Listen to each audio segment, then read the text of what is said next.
Përshëndetje, sot do t'i futemi një temë vërtet thelbësore, sidomos për çdo që studion biznesin ose financat. Si të kuptojmë pasqyrat financiare të një banke? Të dish t'i lexosh këto dokumente është një aftësi super e vlefshme, që praktikisht t'jep çelësin për të kuptuar si funksionon zemra e sistemit ton ekonomik. Okej, për të futur drejt në temë, le të nisemi me një pyetje. Pse pasqyrat financiare të një banke janë kaq ndryshe? Pse nuk duken si ato të një kompanie teknologjike apo të çfarëdo kompanie tjetër prodhuese? Kjo pyetje na çon direkt në thelbin e gjithçkaje. Bankat janë thjesht një lloj tjetër biznesi. Dhe ja ku e kemi planin e lojës për sot. Do të nisim me natyrën unike të biznesit bankar, do të shohim saktësisht se si bëjnë para, do të analizojmë strukturën e tyre, do të kuptojmë rreziqet kryesore dhe në fund do të mësojmë se çfarë historie na tregojnë në të vërtetë të gjitha këto shifra. Në rregull, le të fillojmë. Mendoni pak, një kompani si Apple, çfarë shet? iPhone, Netflix, abonime. Po banka, produkti i saj është vetë paraja. Një bank nuk prodhon asgjë fizike, ajo menaxhon dhe lëviz gjakun financiar të ekonomisë. Kjo analogji është thjesht fantastike dhe e bën gjithçka më të qartë. Imagjinoni një supermarket. Inventari i tij janë mollët, qumshti, makaronat nëpër rafte. E po, për një bank, inventari janë parat tona, depozitat që ne lëm aty. Kjo është lënda e parë, brumi me të cilin banka punon çdo ditë. Pra, mirë, e ka këtë inventar parash, po si e kthen në fitim? Përgjigjja fshihet te motori kryesor i saj, të ardhurat neto nga interesi. Në thelb, është shumë e thjeshtë. Banka merr para hua nga ne, depozituesit, me një normë të ulët interesi. Më pas i jep këto para hua të tjerët me kredi me një normë më të lartë. Ajo diferenca e vogël, ai spredi, është fitimi i saj kryesor. Kaq e thjesht në thelb. Dhe ja ku e shohim në praktik me shifra reale. Shikoni pak këtë pasqyrë. Të ardhurat nga interesi, gati 9.8 miliard dollar. Nga kjo, heqim atë që banka na pagua ne për depozitat. Pra shpenzimet e interesit, 4.5 miliard. Dhe çfarë mbetet? Ajo shifra kyçe, 5.2 miliard dollar në të ardhura neto nga interesi. Duket si matematike thjesht, por ky është motori që vë gjithçka në lëvizje. Sigurisht, nuk është vetëm kaq, bankat bëjnë para edhe në mënyra të tjera. Mendoni pak, tarifat mujore për llogarin, komisionet kur bëni një transfert, madje edhe nga investimet apo këmbimet valutore. Por, mbajeni mend, këto janë shtesë, motori kryesor mbetet gjithmonë diferenca e interesit.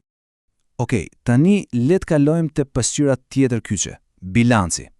Mendojeni si një fotografi. Një fotografi e saktë e bankës në një moment të caktuar, që na tregon saktësisht se çfarë zotëron dhe çfarë detyrohet. Këtu kemi një pamje të thjeshtuar. Në anën e majtë, te asetet, shohim se si i përdor banka parat. Domethënë, kryesisht përmes kredive që ka dhënë. Në anën e djathtë, te detyrimet, shohim se nga i merr banka parat, pra kryesisht nga depozitat tona. Pra, për ta thjeshtuar në maksimum, asetet janë krahu që i sjell para bankës, aty ku fiton interes. Detyrimet janë krahu i kostos, aty ku paguan interes. I gjithë sekreti një banke të suksesshme është që krahu i parë të jetë gjithmonë më i fortë se i dyti. Dhe këtu ndodh magjia, këtu lidhen të dyja pasqyrat, dhe kjo është vërtet thelbësore për ta kuptuar. Shumat në bilanc, pra sa miliarda ka banka në kredi dhe sa në depozita, këto shifra përcaktojnë drejt për drejt fitimin që shohim në pasqyrën e të ardhurave. Më shumë kredi cilësore, më shumë fitim. Lidhja është direkte dhe super e fuqishme. E po, sigurisht që ky model ka që thjesht në dukje, ka edhe pikat e veta të dobta. Ka rreziqe. Dhe për çdo që analizon një bank, kuptimi i këtyre rreziqeve është çelësi. Pra, çfarë mund të shkojë keq? Kemi dy armiq kryesor për çdo bank. I pari, rreziku i normës së interesit. Imagjinoni sikur bankës i rritet kostoja e depozitave, por nuk arrin t'i rrisë po aq shpejt interesat e kredive. Çfarë ndodh? Fitimi fillon të shtrydhet. Dhe i dyti, rreziku i kredisë. Ky është ai rreziku klasik dhe i frikshëm.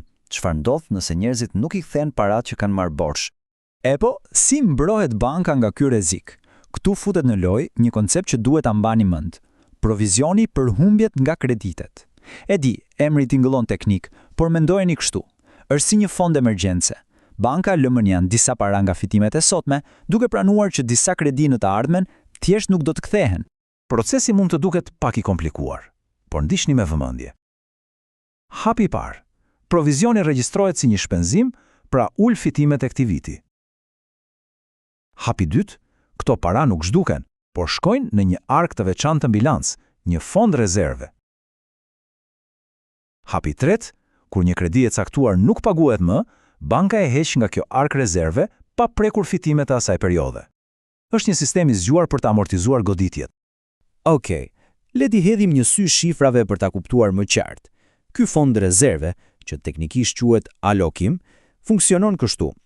Marrim fondin që kishim nga viti i kaluar, i shtojmë provizionin e ri, pra paratë e reja që lam mënjan këtë vit, dhe nga kjo shumë totale, zbresim kreditet që realisht nuk u paguan.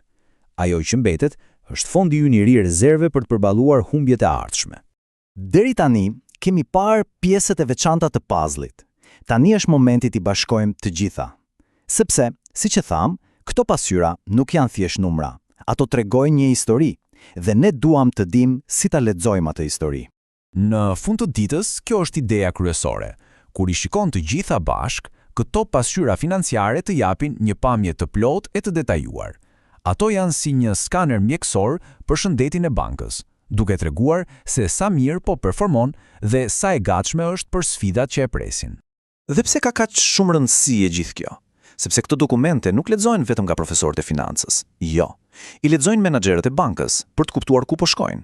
I lexojnë investitorët, ndoshta ju një ditë, për të vendosur ku të investojnë paratë. Dhe shumë e rëndësishme, i lexojnë rregulatorët, rojet e sistemit, për t'u siguruar që gjithë ndërtesa financiare të jetë e qëndrueshme. Pra, herën tjetër që do t'ju bjerë në dorë raporti vjetor i një banke, mos u tremni nga numrat.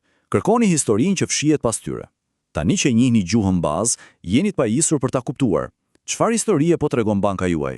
Faleminderit që më ndoqët.